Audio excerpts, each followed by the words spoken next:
Christmas ദിനാശംസകൾ. യേശു വാഴുന്നു ശുശ്രൂഷകളിലേക്ക് നിങ്ങൾക്ക് സ്വാഗതം. Jesus Reigns.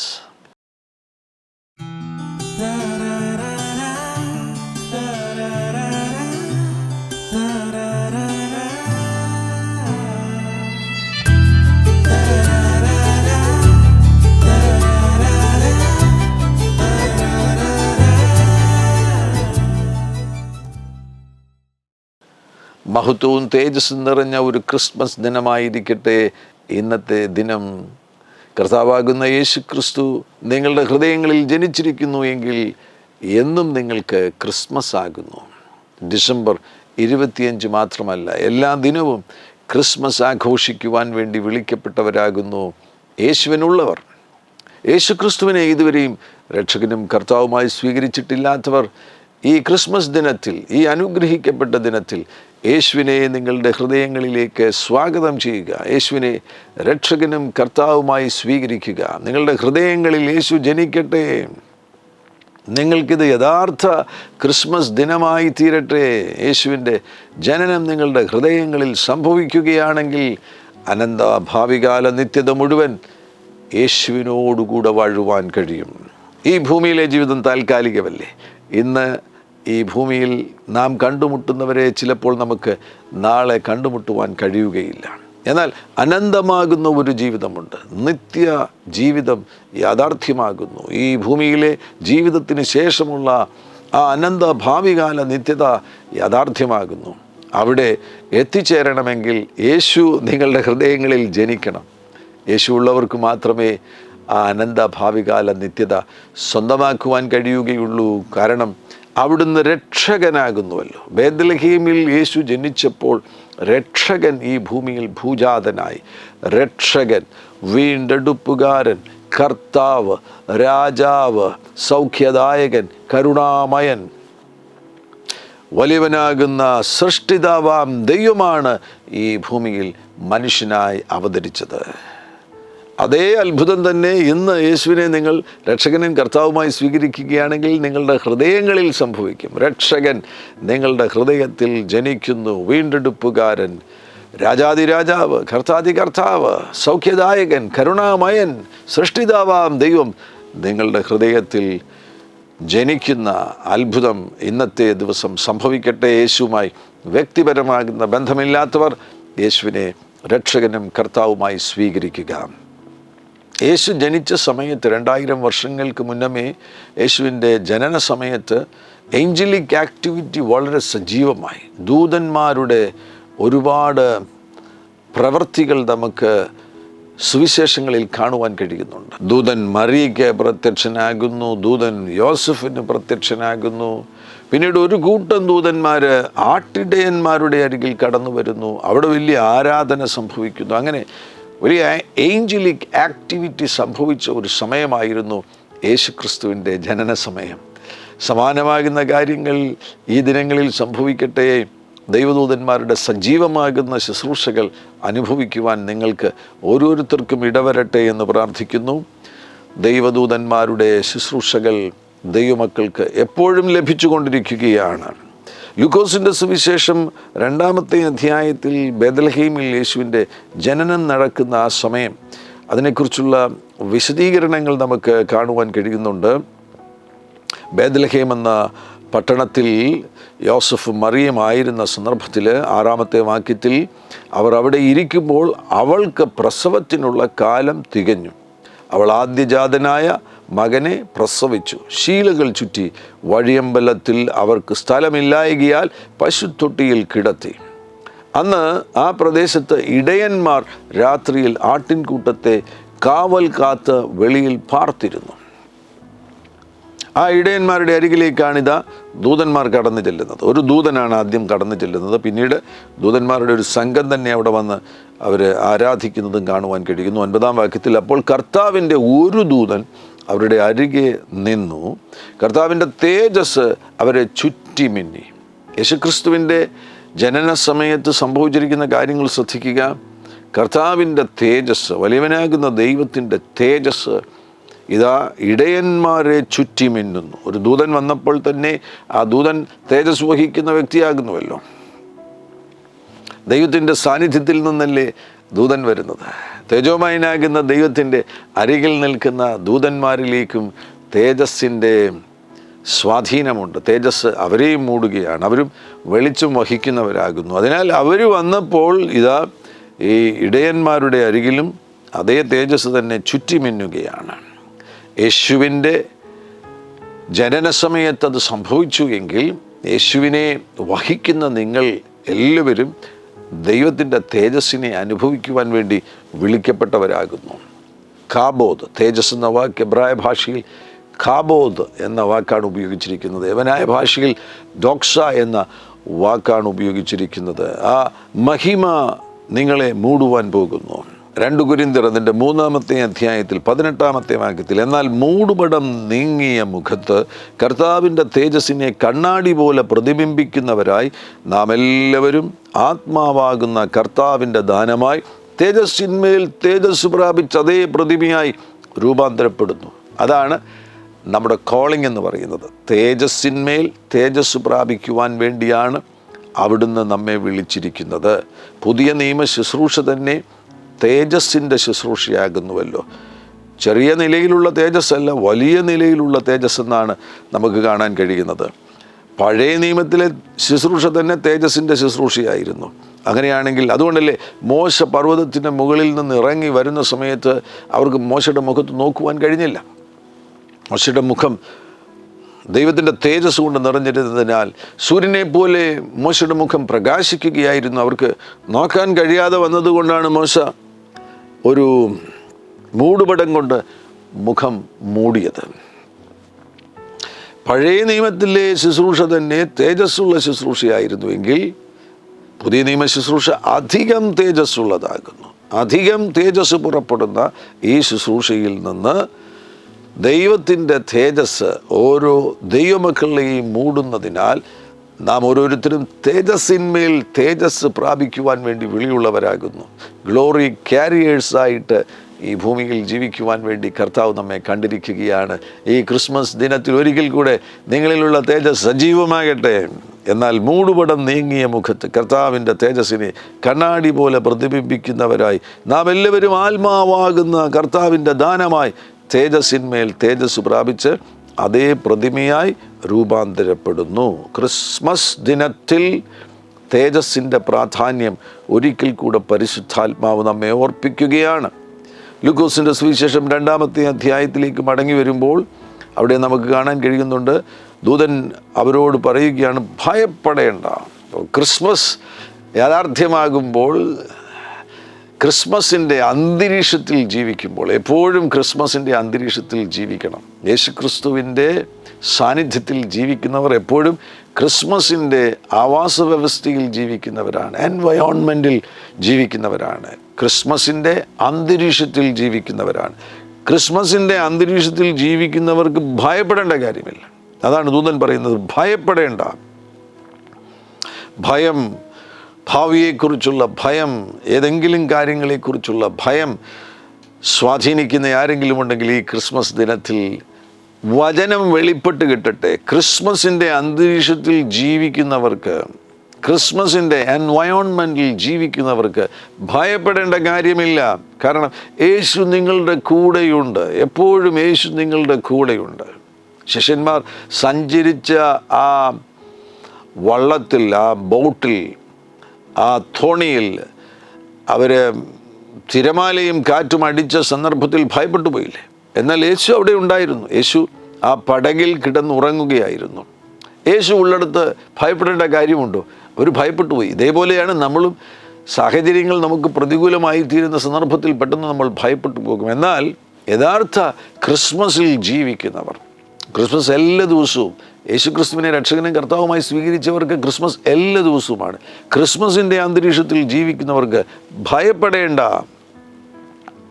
അവിടെ ആ ഭാഗത്ത് പറഞ്ഞിരിക്കുന്ന ശ്രദ്ധിക്കുക, സർവ്വജനത്തിനും ഉണ്ടാവാനുള്ളൊരു, ലൂക്കോസിൻ്റെ സുവിശേഷം 2:10, സർവ്വജനത്തിനും ഉണ്ടാവാനുള്ളൊരു മഹാസന്തോഷം. അപ്പോൾ ക്രിസ്മസിൽ ജീവിക്കുന്നവർക്ക് എന്നും സന്തോഷമാണ്. ആ സന്തോഷം ചെറിയ സന്തോഷമാണ്, മഹാസന്തോഷം. മഹാസന്തോഷമുള്ളവരായി ജീവിക്കുവാനാണ് കർത്താവ് നമ്മെ വിളിച്ചിരിക്കുന്നത്. നിരാശ നമുക്കുള്ളതല്ല, ഭയം നമുക്കുള്ളതല്ല, ഹൃദയത്തെ മുറിപ്പെടുത്തുന്ന കാര്യങ്ങൾ നമുക്കുള്ളതല്ല. നമ്മൾ മഹാസന്തോഷത്തിൽ ജീവിക്കുവാൻ വേണ്ടി വിളിക്കപ്പെട്ടവരാകുന്നു. മഹാസന്തോഷം. അനേകർ ഈ ക്രിസ്മസ് ദിനത്തിൽ പോലും അവർക്ക് സന്തോഷിക്കുവാൻ കഴിയുന്നില്ല. അവർക്ക് സന്തോഷിക്കുവാൻ കഴിയാത്തത് കൊണ്ടാണല്ലോ ഇതേപോലെയുള്ള ആഘോഷങ്ങളിൽ മാത്രം താല്പര്യം കാണിക്കുന്നവർ ദുശീലങ്ങളിലൂടെ സന്തോഷം കണ്ടെത്തുവാൻ വേണ്ടി ശ്രമിക്കുന്നത്. ഇന്ന് ഈ ക്രിസ്മസ് ദിനത്തിൽ മദ്യപിക്കുന്നവരുണ്ട്. അവർക്ക് ഇതൊരു ആഘോഷം മാത്രമാണ്. അവരുടെ ആരുടെയും ഹൃദയത്തിൽ യേശു ജനിച്ചിട്ടില്ല. അവരാ മദ്യപാനത്തിലൂടെ ആഹ്ലാദം കണ്ടെത്തുവാൻ വേണ്ടി, സന്തോഷം കണ്ടെത്തുവാൻ വേണ്ടി ശ്രമിക്കുകയാണ്. ഒരിക്കലും നിങ്ങൾക്ക് കഴിയുകയില്ല.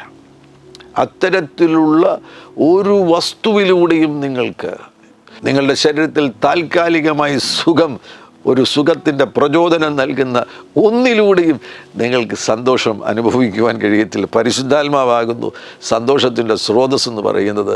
പരിശുദ്ധാത്മാവിലൂടെ മാത്രമേ നിങ്ങൾക്ക് സന്തോഷിക്കുവാൻ കഴിയത്തുള്ളൂ. ഈ ക്രിസ്മസ് ദിനത്തിൽ വിശുദ്ധമാകുന്നൊരു ജീവിതം നയിക്കുവാൻ വേണ്ടി വിധേയപ്പെടുത്തി കൊടുക്കുക. ദുശീലങ്ങളിലേക്ക് പോകുവാൻ വേണ്ടി, ഉച്ച കഴിയുമ്പോഴേക്കും ആവശ്യമില്ലാത്ത കാര്യങ്ങളിലേക്ക് പോകുവാൻ വേണ്ടി പരിപാടി കിട്ടവരാരെങ്കിലും ഉണ്ടെങ്കിൽ ഈ വചനം കേൾക്കുന്ന ഈ നിമിഷത്തിൽ തന്നെ തീരുമാനമെടുക്കുക. കർത്താവേ, ഇന്നു മുതൽ എനിക്ക് അത്തരത്തിലുള്ളൊരു ജീവിതം വേണ്ട. യേശുവേ, അങ്ങൻ്റെ ഹൃദയത്തിൽ ജനിക്കണമേ. യേശുവേ, ഞാനൊരു ക്രിസ്മസിൻ്റെ അന്തരീക്ഷത്തിൽ ജീവിക്കുവാൻ ആഗ്രഹിക്കുന്നു. എനിക്ക് ഈ ലോകത്തിലെ ഒരു കാര്യവും വേണ്ട, സന്തോഷം ലഭിക്കുവാൻ വേണ്ടി യേശു മാത്രം മതി. പരിശുദ്ധാത്മാവാകുന്നു സന്തോഷത്തിൻ്റെ സ്രോതസ്. അതിനാൽ ഞാൻ എന്നെ തന്നെ വിധേയപ്പെടുത്തുന്നു എന്ന് ഇപ്പോൾ തീരുമാനമെടുക്കുക. അവിടുന്ന് നിങ്ങൾക്ക് മഹാസന്തോഷം നൽകി തരുവാൻ പോകുന്നു. ക്രിസ്മസിൻ്റെ അന്തരീക്ഷത്തിൽ ജീവിക്കുന്നവർക്ക് മഹാസന്തോഷം. നിങ്ങൾ സന്തോഷത്തിൽ നിന്ന് ഉയർന്ന സന്തോഷത്തിലേക്ക് കർത്താവിനാൽ ഉയർത്തപ്പെടട്ടെ. മഹാസന്തോഷം ഞാൻ നിങ്ങളോട് സുവിശേഷിക്കുന്നു. ക്രിസ്മസിൻ്റെ അന്തരീക്ഷത്തിൽ ജീവിക്കുന്നവർക്ക് എപ്പോഴും ഗുഡ് ന്യൂസാണ്, നല്ല വർത്തമാനങ്ങളാണ് അവർക്ക് കേൾക്കുവാൻ കഴിയുന്നത്. അവരുടെ ജീവിതത്തിൽ നല്ല വർത്തമാനങ്ങൾ, സുവിശേഷം കൊണ്ട് നിറഞ്ഞിരിക്കുന്നു. അവരുടെ ശ്രദ്ധ തിരുവചനത്തിലായിരിക്കും. ദൈവവചനത്തിൽ ശ്രദ്ധ കേന്ദ്രീകരിച്ച് ജീവിക്കുന്നവരാണ്. ക്രിസ്മസിൻ്റെ അന്തരീക്ഷത്തിൽ തേജസ്സുണ്ട്. ക്രിസ്മസിൻ്റെ അന്തരീക്ഷത്തിൽ ഭയപ്പെടേണ്ട കാര്യമില്ല. ക്രിസ്മസിൻ്റെ അന്തരീക്ഷത്തിൽ മഹാസന്തോഷമുണ്ട്. ക്രിസ്മസിൻ്റെ അന്തരീക്ഷത്തിൽ സുവിശേഷമുണ്ട്. യഥാർത്ഥ ക്രിസ്തുമസ് ആകുന്നുവെങ്കിൽ ക്രിസ്മസിൻ്റെ അന്തരീക്ഷത്തിൽ സുവിശേഷമുണ്ട്. നല്ല വാർത്തകളുണ്ട്. നല്ല വാർത്തകൾ കൊണ്ട് നിറയട്ടെ. യേശു ജനിച്ചത് ബേത്ലഹേമിലല്ലേ? ബേത്ലഹേം എന്ന് പറയുമ്പോൾ തന്നെ അപ്പത്തിൻ്റെ വീടാകുന്നുവല്ലോ. വിശപ്പ് ശമിക്കുന്ന അന്തരീക്ഷമാണ് ക്രിസ്മസിൻ്റെ അന്തരീക്ഷം എന്ന് പറയുന്നത്. ക്രിസ്മസിൻ്റെ അന്തരീക്ഷത്തിലാണ് നിങ്ങൾ ജീവിക്കുന്നത് എങ്കിൽ നിങ്ങളുടെ ആത്മാവിൻ്റെ വിശപ്പിനെ ശമിപ്പിക്കുന്ന ദൈവത്തിൻ്റെ വചനം ധാരാളമായിട്ട് നിങ്ങൾ ഭക്ഷിക്കും. ധാരാളമായിട്ട് നിങ്ങൾ ഭക്ഷിക്കുവാൻ പോകുന്നു. മാത്രവുമല്ല, അവിടെ കാണുവാൻ കഴിയുന്നു 12 മുതലുള്ള വാക്യങ്ങൾ ശ്രദ്ധിക്കുക. ലൂക്കോസിൻ്റെ സുവിശേഷം 2-ാമത്തെ അധ്യായം 12 മുതലുള്ള വാക്യങ്ങൾ. നിങ്ങൾക്ക് അടയാളമോ ശീലകൾ ചുറ്റി പശുത്തൊട്ടിയിൽ കിടക്കുന്ന ഒരു ശിശുവിനെ നിങ്ങൾ കാണും എന്ന് പറഞ്ഞു. പെട്ടെന്ന് സ്വർഗീയ സൈന്യത്തിൻ്റെ ഒരു സംഘം ദൂതനോട് ചേർന്ന് ദൈവത്തെ പുകഴ്ത്തി. ക്രിസ്മസിൻ്റെ അന്തരീക്ഷത്തിലുള്ള മറ്റൊരു പ്രധാനപ്പെട്ട കാര്യമാണ് നിരന്തരം ആരാധന ഉയർന്നുകൊണ്ടിരിക്കും. ദൈവസ്തുതികൾ ഉയർന്നുകൊണ്ടിരിക്കും. പെട്ടെന്ന് സ്വർഗീയ സൈന്യത്തിൻ്റെ ഒരു സംഘം ദൂതനോട് ചേർന്ന് ദൈവത്തെ പുകഴ്ത്തി. അത്യുന്നതങ്ങളിൽ ദൈവത്തിന് മഹത്വം. വീണ്ടും കണ്ട ഗ്ലോറി. അത്യുന്നതങ്ങളിൽ ദൈവത്തിന് മഹത്വം, ഭൂമിയിൽ ദൈവപ്രസാദമുള്ള മനുഷ്യർക്ക് സമാധാനം. ക്രിസ്മസിൻ്റെ അന്തരീക്ഷത്തിൽ നിരന്തരം ആരാധന ഉയർന്നുകൊണ്ടേയിരിക്കും. നിരന്തരം ആരാധന ഉയർന്നുകൊണ്ടിരിക്കുമ്പോൾ അവിടെ ദൈവശബ്ദം മുഴങ്ങും. ഈ ദൂതൻ ഇത് വിളിച്ച് പറയുന്ന സന്ദർഭത്തിൽ അത് ദൈവത്തിൻ്റെ ശബ്ദമാകുന്നു, ദൈവത്തിൻ്റെ സന്ദേശമാകുന്നു. നിങ്ങൾ ആരാധനയുടെ അന്തരീക്ഷത്തിൽ തുടരുകയാണെങ്കിൽ നിങ്ങൾക്ക് ദൈവശബ്ദം കേൾക്കുവാൻ കഴിയും. അത്യുന്നതങ്ങളിൽ ദൈവത്തിന് മഹത്വം, ഭൂമിയിൽ ദൈവപ്രസാദമുള്ള. ദൈവത്തിൻ്റെ പ്രസാദം ഈ ശബ്ദം കേൾക്കുന്ന ഓരോരുത്തരുടെ മേലും വരട്ടെ. ഫേവർ ഓഫ് ഗാഡ്, ദൈവത്തിൻ്റെ അനുകൂലത, ദൈവത്തിൻ്റെ പ്രീതിവാത്സല്യം നിങ്ങളുടെ മേൽ വരട്ടെ. ദൈവപ്രസാദമുള്ള മനുഷ്യർക്ക് സമാധാനം. അങ്ങനെയെങ്കിൽ ക്രിസ്മസിൻ്റെ അന്തരീക്ഷത്തിലുള്ള മറ്റൊരു പ്രധാനപ്പെട്ട കാര്യമാണ് സമാധാനം, ആഴമേറിയ സമാധാനം. ക്രിസ്മസിൻ്റെ അന്തരീക്ഷത്തിൽ തേജസ്സുണ്ട്. ക്രിസ്മസിൻ്റെ അന്തരീക്ഷത്തിൽ ഭയപ്പെടേണ്ട കാര്യമില്ല. ക്രിസ്മസിൻ്റെ അന്തരീക്ഷത്തിൽ മഹാസന്തോഷമുണ്ട്. ക്രിസ്മസിൻ്റെ അന്തരീക്ഷത്തിൽ സുവിശേഷം നല്ല വാർത്തയുണ്ട്. ക്രിസ്മസിൻ്റെ അന്തരീക്ഷത്തിൽ ആരാധനയുണ്ട്. ക്രിസ്മസിൻ്റെ അന്തരീക്ഷത്തിൽ ദൈവത്തിൽ നിന്നുള്ള പ്രസാദം ആ അന്തരീക്ഷത്തിൽ ജീവിക്കുന്നവർക്ക് ലഭിക്കും. ദൈവത്തിൻ്റെ അനുകൂലത അവർക്ക് ലഭിക്കും. മാത്രമല്ല, അവരെ കർത്താവ് സമാധാനം കൊണ്ട് നിറയ്ക്കുവാൻ പോവുകയാണ്. നമ്മുടെ യേശു സമാധാനത്തിൻ്റെ പ്രഭുവല്ലേ. ആ സമാധാനത്തെക്കുറിച്ച് യെശയ്യാപ്രവാചകൻ്റെ പുസ്തകത്തിൽ പറയുന്നത് ഈ ദിനത്തിൽ വളരെ പ്രധാനപ്പെട്ടൊരു സന്ദേശമാണ്. യെശയ്യാപ്രവാചകൻ്റെ പുസ്തകം അതിൻ്റെ 9-ാമത്തെ അധ്യായം 6-ാം വാക്യം മുതൽ, നമുക്കൊരു ശിശു ജനിച്ചിരിക്കുന്നു, നമുക്കൊരു മകൻ നൽകപ്പെട്ടിരിക്കുന്നു, ആധിപത്യം അവൻ്റെ തോളിലിരിക്കും. ഗവൺമെൻറ് യേശുക്രിസ്തുവിൻ്റെ ഷോൾഡറിലാണ് ഇരിക്കുന്നത്. ഈ പ്രപഞ്ചത്തെ ഭരിക്കുന്നത് യേശുക്രിസ്തുവാകുന്നു. ആധിപത്യം അവൻ്റെ തോളിലിരിക്കും. അവൻ അത്ഭുത മന്ത്രി, വീരനാം ദൈവം, നിത്യപിതാവ്, സമാധാന പ്രഭു എന്ന് വിളിക്കപ്പെടും. യേശു ആരാകുന്നു? പ്രിൻസ് ഓഫ് പീസ്, സമാധാനത്തിൻ്റെ പ്രഭുവാണ്. യേശു നിങ്ങളുടെ ഉള്ളിലുണ്ടെങ്കിൽ നിരന്തരം സമാധാനം. അവിടുന്ന് സമാധാനത്തിൻ്റെ പ്രഭുവല്ലേ. സമാധാനം കൊണ്ട് നിറഞ്ഞ ഒരു ജീവിതം ഈ ഭൂമിയിൽ ജീവിക്കണം. ആകുലതയ്ക്ക് സ്ഥലമില്ല, വ്യാകുലതയ്ക്ക് ഇല്ല, ഉള്ളിൽ അനുവാദമില്ല, ചിന്താഭാരത്തിന് അകത്ത് ഇടമില്ല. പകരം വ്യക്തിത്വത്തിൽ മുഴുവൻ സമാധാനം നിറഞ്ഞിരിക്കുന്നു. ഭവനത്തിൽ സമാധാനം നിറഞ്ഞിരിക്കുന്നു. ബന്ധങ്ങളിൽ സമാധാനം നിറഞ്ഞിരിക്കുന്നു. കാരണം സമാധാന പ്രഭു ഉള്ളിലുണ്ട്.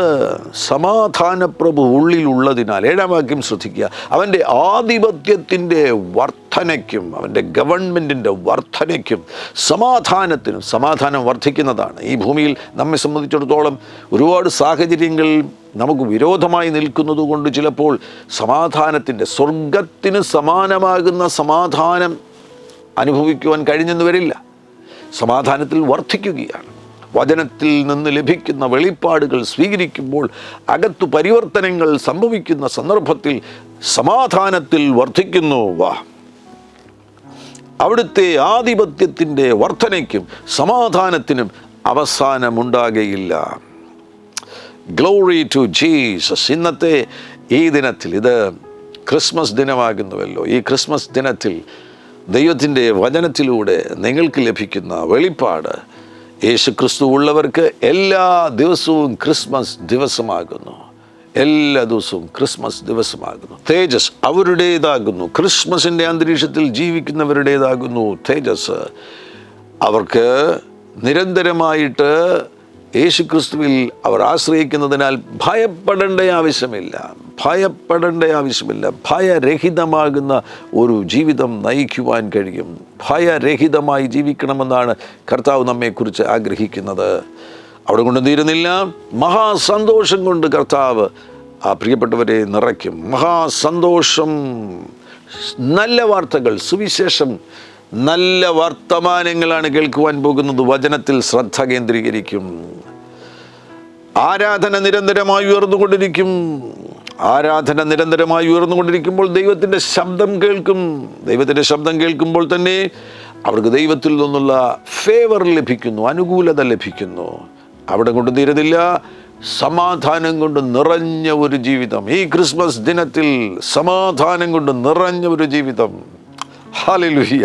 ആരാധന കൊണ്ട് നിറഞ്ഞ ഒരു ജീവിതം, അവിടുത്തെ തേജസ് കൊണ്ട് നിറഞ്ഞ്, ഇന്നത്തെ ദിനത്തിൽ മാത്രമല്ല, ഇനി വരുവാൻ പോകുന്ന എല്ലാ ദിനങ്ങളിലും തേജസ് കൊണ്ട് നിറഞ്ഞ ഒരാത്മീക ജീവിതത്തിന് വേണ്ടിയുള്ള ക്ഷണമാണ് ക്രിസ്മസ് ദിനത്തിൽ യേശു നൽകുന്നത്. മത്തായിയുടെ സുവിശേഷം 2-ാമത്തെ അധ്യായത്തിൽ യേശു ജനിച്ച സന്ദർഭത്തിൽ കിഴക്ക് നിന്ന് വിദ്വാൻമാർ യെരുശലേമിലെത്തി. അവർ യെരുശലേമിലെത്തിയതിന് ശേഷം അവിടെ ഒന്ന് ബെത്ലഹേമിലെത്തുവാൻ തക്കവണ്ണം അവരെ ആ നക്ഷത്രം നയിക്കുകയാണ്. അവരെ സ്വന്തം ബുദ്ധി ഉപയോഗിച്ചതുകൊണ്ടാണ് അവർ കരുതി, നക്ഷത്രത്തെ അനുഗമിച്ചാണല്ലോ അവർ യാത്ര ചെയ്തുകൊണ്ടിരുന്നത്. അങ്ങനെ യാത്ര ചെയ്ത് യെരുശലേമിൽ വന്നു കഴിഞ്ഞപ്പോൾ അവരുടെ ഹൃദയത്തിൽ മാനുഷികമാകുന്നൊരു ചിന്ത ഉയർന്നു. രാജാവല്ലേ ജനിക്കുന്നത്, രാജാവ് ജനിക്കുന്നത് കൊട്ടാരത്തിലല്ലേ? അങ്ങനെയാണ് ഹെരോദാവിൻ്റെ കൊട്ടാരത്തിലേക്ക് അവർ കടന്നു ചെന്നത്. എന്നാൽ അവർക്ക് ബോധ്യം ലഭിച്ചു. വീണ്ടും കൊട്ടാരത്തിൽ നിന്ന് പുറത്തു വന്നു കഴിഞ്ഞപ്പോൾ അവർക്ക് മനസ്സിലായി, ഈ കൊട്ടാരത്തിലൊന്നുമല്ല മനുഷ്യകുലത്തെ രക്ഷിക്കുവാൻ വേണ്ടിയുള്ള രാജാതിരാജാവ് ജനിക്കുവാൻ പോകുന്നത് എന്ന് വ്യക്തത അവർക്ക് ലഭിച്ചതുകൊണ്ട് വീണ്ടും അവർ നക്ഷത്രത്തെ അനുഗമിക്കുകയാണ്. നക്ഷത്രത്തെ അനുഗമിച്ചാണ് അവർ യഹൂദ്യ ദേശത്തിലെ ബേത്ലഹേമിലെത്തിയത്. യഹൂദ്യ ദേശത്തിലെ ബേത്ലഹേമിൽ എത്തിയപ്പോൾ അവർക്ക് കൃത്യമായിട്ട് നക്ഷത്രം യേശു ഉള്ള ഇടം കാണിച്ചു കൊടുത്തു. അവരവിടെ വരുന്നു. 11-ാമത്തെ വാക്യത്തിൽ ആ വീട്ടിൽ അവർ എത്തിച്ചേരുകയാണ്. യേശു അപ്പോളായിരിക്കുന്ന വീട്ടിൽ ഈ വിദ്വാൻമാർ എത്തിച്ചേരുന്നു. അവരവിടെ വന്നതിന് ശേഷം 11-ാം വാക്യത്തിൽ ആ വീട്ടിൽ ചെന്നു ശിശുവിനെ അമ്മയായ മറിയോടുകൂടെ കണ്ടു. വീണ് യേശുവിനെ നമസ്കരിച്ചു. ശിശുവിനെ നമസ്കരിച്ചു. വീണ് യേശുവിനെ ആരാധിക്കുകയാണ്. യേശു ജനന സമയത്ത് തന്നെ ആരാധന സ്വീകരിക്കുവാൻ തക്കവണ്ണം അവിടുന്ന് ഈ പ്രപഞ്ചത്തിൻ്റെ മേൽ അധികാരമുള്ളവനായിരുന്നു. ഇതാ സൃഷ്ടിതാവിനെ ആരാധിക്കുകയാണ്. ഈ പ്രത്യേക സന്ദർഭത്തിൽ വിദ്വാൻമാർ വീണ് യേശുവിനെ നമസ്കരിച്ചു. നിക്ഷേപപാത്രങ്ങളെ തുറന്നു. അവന് പൊന്ന്, കുന്തിരുക്കം, മൂര്, 3 കാര്യങ്ങളാണ് അവിടെ കാഴ്ചവെക്കുന്നത്. പൊന്ന് ഡിവിനിറ്റിയെ കാണിക്കുന്നു, പൊന്ന് റോയൽറ്റിയെയും കാണിക്കുന്നു. ദൈവികതയുടെ അടയാളമാകുന്നു, ഡിവിനിറ്റിയുടെ അടയാളമാകുന്നു പൊന്നെന്ന് പറയുന്നത്, ഗോൾഡ് എന്ന് പറയുന്നത്. അതോടൊപ്പം തന്നെ ഗോൾഡ് റോയൽറ്റിയെ കാണിക്കുകയാണ്. യേശു ആരാകുന്നു? സൃഷ്ടിതാവാകുന്ന ദൈവമാകുന്നു. യേശു ആരാകുന്നു? രാജാവാകുന്നു. കുന്തിരുക്കം കാണിക്കുന്നത് ആരാധനയാണ്. ആരാധനാലയത്തിൽ, യെരുശലേമിലെ ദേവാലയത്തിൽ ആരാധനയ്ക്ക് വേണ്ടി കുന്തിരുക്കത്തെ ഉപയോഗിച്ചിരുന്നു. യേശു ആരാകുന്നു? അവിടുന്ന് ഹൈ പ്രീസ്റ്റ് ആകുന്നു. ഹല്ലേലൂയ. ഇവിടെ യേശു ക്രിസ്തുവിൻ്റെ ഓഫീസസുമാണ് ഈ 3 ഗിഫ്റ്റുകളിലൂടെ അവർക്ക് ദൈവസന്നിധിയിൽ, യേശുക്രിസ്തുവിൻ്റെ സന്നിധിയിൽ സമർപ്പിക്കുവാൻ കഴിഞ്ഞ ആ ഗിഫ്റ്റുകളിലൂടെ യേശുക്രിസ്തുവിൻ്റെ 3 ഓഫീസസുകളുമാണ് നമുക്ക്. ആ ഓഫീസസുകളെക്കുറിച്ചുള്ള ഒരു വെളിപ്പാടുമാണ് അവിടെ ലഭിക്കുന്നത്. പൊന്നെന്തിനെ കാണിക്കുന്നു? യേശുക്രിസ്തുവിൻ്റെ ഓഫീസാകുന്ന രാജകീയ പദവി.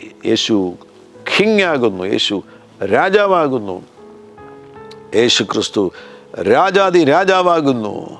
2 കുന്തിരുക്കം കാണിക്കുന്നത് യേശുക്രിസ്തുവിൻ്റെ ഹൈ പ്രീസ്റ്റ്ലി മിനിസ്ട്രി ആകുന്നു. യേശുക്രിസ്തു ആരാകുന്നു? അവിടുന്ന് മഹാപുരോഹിതനാകുന്നു.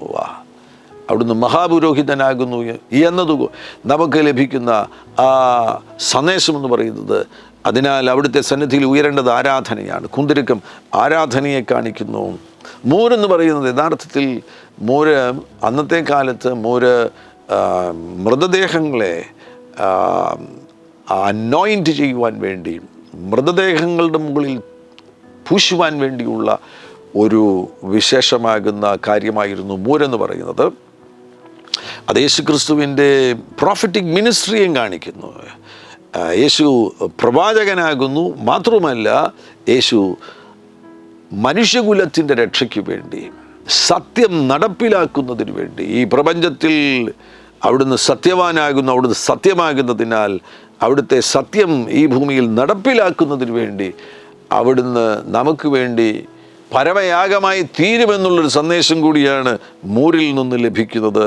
ഈ വിദ്വാൻമാർ വന്ന യേശുവിനെ പൊന്ന്, അവിടുത്തെ കിങ്ലി ഓഫീസ്, അവിടുത്തെ രാജകീയമാകുന്ന പദവി, കുന്തിരുക്കം അവിടുത്തെ ഹൈ പ്രീസ്റ്റ്ലി ഓഫീസ്, അവിടുത്തെ മഹാപൗരോഹിത ദൗത്യം, അതോടൊന്നിച്ച് തന്നെ അവിടുത്തെ പ്രോഫറ്റിക് ഓഫീസ്, അവിടുന്ന് പ്രവാചകനാകുന്നുവല്ലോ. മാത്രമല്ല, അവിടുന്ന് നമുക്ക് വേണ്ടി പരമയാഗമായി തീരുവാൻ പോകുന്നു. Hallelujah, glory to Jesus.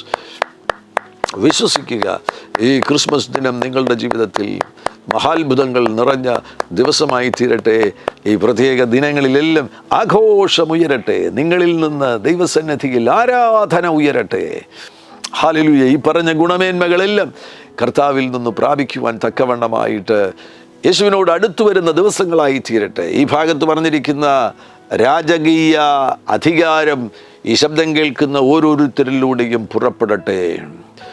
Royal പ്രീസ്റ്റുകളാണ് നമ്മൾ. പുതിയ നിയമത്തിൽ റോയൽ പ്രീസ്റ്റുകളാകുന്നു. യേശു നമ്മുടെ രാജാവായിരിക്കുമ്പോൾ, യേശു നമ്മുടെ ഹൈ പ്രീസ്റ്റ് ആയിരിക്കുമ്പോൾ, നാം ഓരോരുത്തരും പുതിയ നിയമത്തിൽ റോയൽ പ്രീസ്റ്റുകളാകുന്നു. ആ റോയൽ പ്രീസ്റ്റുകളുടെ ശുശ്രൂഷകൾ വെളിപ്പെടുന്ന ദിനങ്ങളായി തീരട്ടെ. മാത്രവുമല്ല, യേശുവിൽ നിന്ന് ലഭ്യമായിരിക്കുന്ന ആ ഗിഫ്റ്റിങ്, പ്രോഫറ്റിക് ഗിഫ്റ്റിങ്, ഹോളി സ്പിരിറ്റിൽ നിന്ന് നമുക്ക് ലഭിച്ചിരിക്കുന്ന ആ പ്രോഫറ്റിക് ഗിഫ്റ്റിങ് സജീവമാകുന്ന ദിനങ്ങളായി തീരട്ടെ ഈ ക്രിസ്മസ് ദിനങ്ങൾ. ഹല്ലേലൂയ! എല്ലാ ദിവസവും നമുക്ക് ക്രിസ്മസാണ്. ക്രിസ്മസിൻ്റെ അന്തരീക്ഷത്തിലാണ് യേശു ഉള്ളവർ ജീവിക്കുന്നത്. ഞാൻ ഒരിക്കൽ കൂടെ പറയുന്നു, ഇതുവരെയും നിങ്ങളുടെ ഹൃദയങ്ങളിൽ യേശു ക്രിസ്തു ജനിച്ചിട്ടില്ല എങ്കിൽ, യേശുവിനെ നിങ്ങൾ രക്ഷകനും കർത്താവുമായി സ്വീകരിച്ചിട്ടില്ല എങ്കിൽ, ഈ ക്രിസ്മസ് ദിനത്തിൽ യേശുവിനെ രക്ഷകനും കർത്താവുമായി സ്വീകരിക്കുക. ഒരു വലിയ അത്ഭുതം, ഈ പ്രപഞ്ചത്തിലെ ഏറ്റവും വലിയ അത്ഭുതം, മനുഷ്യനുമായുള്ള ബന്ധത്തിലുള്ള ഏറ്റവും വലിയ അത്ഭുതമാണ് യേശു ഹൃദയങ്ങളിൽ ജനിക്കുക എന്ന് പറയുന്നത്. അങ്ങനെ ഒരു അത്ഭുതം സംഭവിക്കട്ടെ. ഈ ശബ്ദം കേൾക്കുന്ന ആരെങ്കിലും യേശുവിനെ ഇതുവരെയും രക്ഷകനും കർത്താവുമായി സ്വീകരിച്ചിട്ടില്ല എങ്കിൽ, ഇന്നത്തെ ദിവസം നിങ്ങളുടെ അത്ഭുതത്തിൻ്റെ ദിവസമായി തീരട്ടെ. യേശുവിനെ രക്ഷകനും കർത്താവുമായി സ്വീകരിക്കുക. പരിശുദ്ധ പിതാവേ, ക്രിസ്മസ് ദിനത്തിൽ ഈ ശബ്ദം കേൾക്കുന്ന ഓരോരുത്തരുടെ മേലും അങ്ങയുടെ ആശീർവാദങ്ങളുടെ സമൃദ്ധിയെ അങ്ങ് അയക്കണമേ എന്ന് പ്രാർത്ഥിക്കുന്നു. പ്രിയപ്പെട്ടവരെ, അനുഗ്രഹിച്ച് പ്രാർത്ഥിക്കുകയാണ്. ക്രിസ്മസിൻ്റെ ഒരു ആവാസ വ്യവസ്ഥയിൽ, ഒരു എൻവയോൺമെൻറ്റിൽ ജീവിക്കുവാൻ, എന്നും ജീവിക്കുവാൻ ഈ പ്രിയപ്പെട്ടവരെ സഹായിക്കണമേ. തേജസ് കൊണ്ട് നിറയട്ടെ, ഭയരഹിതമാകുന്ന ജീവിതം നയിക്കട്ടെ, മഹാസന്തോഷം കൊണ്ട് നിറയട്ടെ. എപ്പോഴും നല്ല വർത്തമാനങ്ങൾ അവർക്ക് ചുറ്റും മുഴങ്ങിക്കൊണ്ടിരിക്കട്ടെ.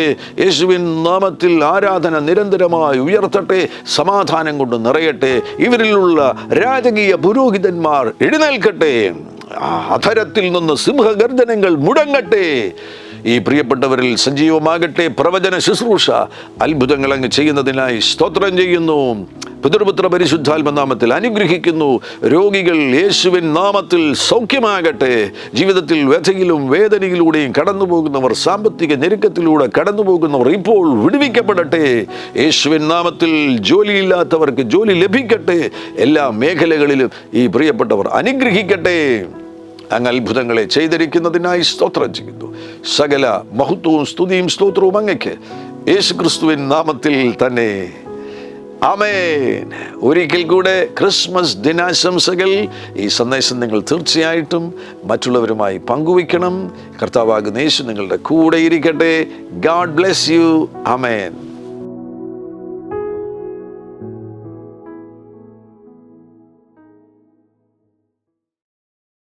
എല്ലാ പ്രഭാതത്തിലും 3 മിനിറ്റ് നീണ്ടു നിൽക്കുന്ന ഒരു ചെറിയ സന്ദേശം വാട്സപ്പിൽ അയക്കുന്നുണ്ട്.